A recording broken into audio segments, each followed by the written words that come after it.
Alright, so today is going to be a PvP tier list video. And I'm making this video because someone in the comments on one of my older videos, or one of my other videos, asked me to make this. And this is going to be a Ruins Duel PvP tier list video.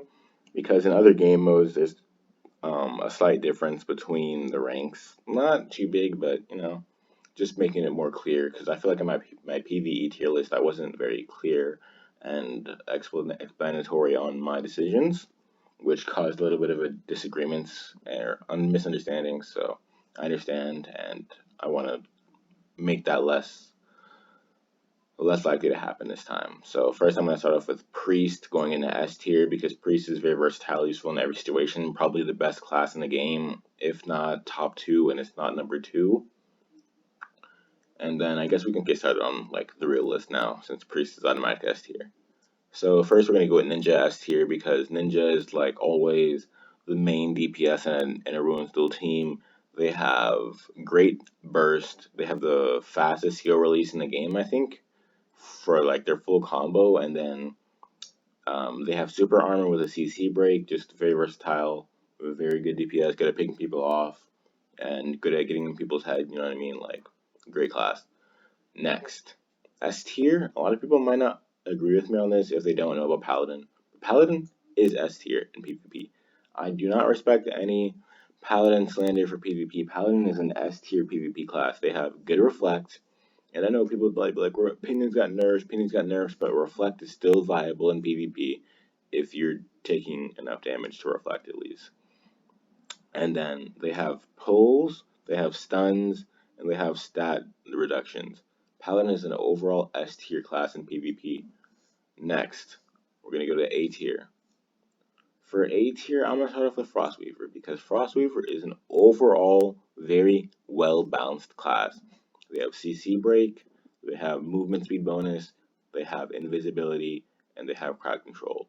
But they are not quite on the level of these top three classes, as well as naturally they're a little bit squishier than other classes. So I'm gonna go with Frost A tier. It's overall a very good class.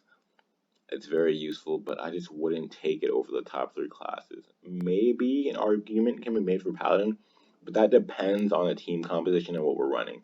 But I would still take a Paladin over a Frost in some situations, although they can be debatable depending on what type of team comp you want to run and who you're supporting and things like that. Next, Summoner is A tier. So Summoner has a skill called Misty Light, and what Misty Light does is it dispels every debuff, or every buff. Sorry about that.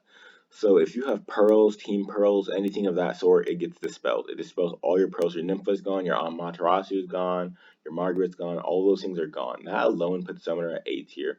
The main struggle of Summoner is the survivability, which is why defensive Summoners are usually better for PvP than offensive Summoners, because you really just want to live and get that Misty Light off on every team member of the enemy team.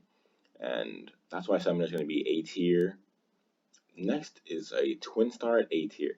The reason I have Twin Star at A tier is because Twin Star can bring a lot of utility to the team. They can bring CC break, they can support the main DPS and tankiness, damage, and it gives them a little bit of extra accuracy and things like that, HP as well. But the problem with Twin Star is I would not take a Twin Star if I have 5 competent members on a team. I really think a Twin Star is mostly useful when someone's having survivability issues, but still wants to be useful to the team. I feel like a Twin Star shouldn't be looked down on. Like I feel like a lot of people when they go to Twin Star, they kind of feel like they're not very good. But I think Twin Star honestly brings a lot of utility to the team and can be very useful. But I wouldn't take it over 5 alive people if possible. Next, we're gonna go down to B tier. And for B tier, I'm going to put first Asura. Asura might have the highest PvP damage overall in the game because they do have class damage bonus as well as the fact that they have the most consistent spam with Killzone. Like I use Killzone in PvP at least for me. Some people might use Blade Assault, but personally I don't like Blade Assault and Asura that much. I feel like the spam is just better. They have a CC break, so overall, Asura is a very good PvP class, but it cannot be any higher than B tier for me because Asura takes the spot of a ninja, and I would pick a ninja any day over an Asura on equal terms. Alright, next B tier class. Kensei. I have Kensei at B tier because it has no subclass that takes its spot or anything of that sort, but Kensei is a main DPS, in my opinion, can't be a main DPS. But they have good survivability, they have CC break, they're really annoying, they're good at survive, they're good at mind games, I guess you could say, because they annoy people and get in their heads and stuff like that. But and their warm up skill does a lot of damage, still one of the highest damage skills in the game. But overall, I wouldn't put Kensei above the classes that can bring more utility to the team and kind of survivability and just being annoying.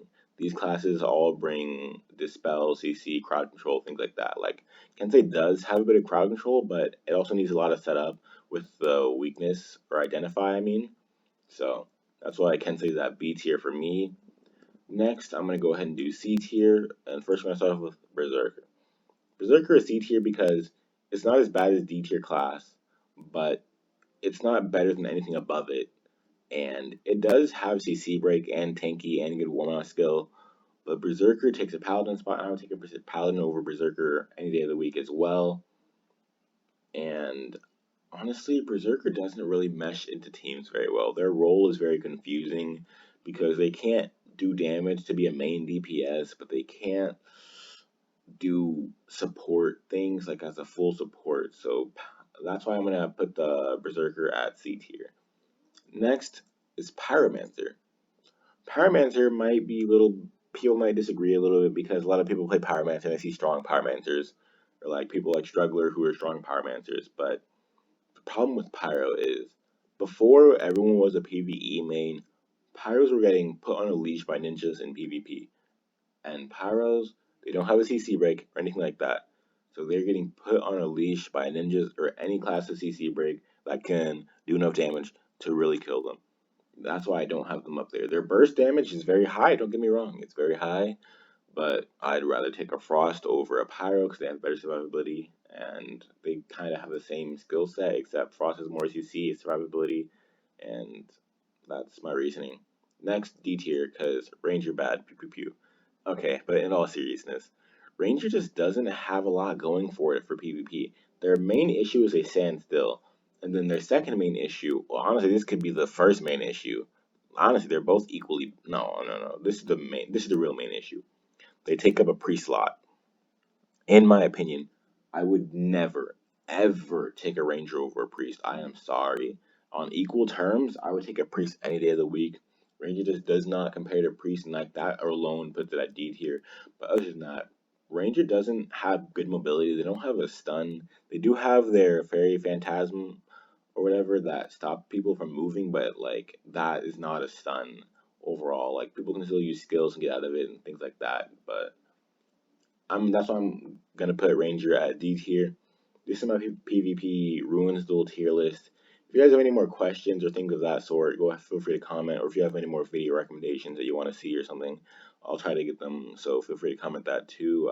Thanks for watching, and I hope you guys enjoyed it, or I hope you guys learned a little bit about some PvP classes. Thank you.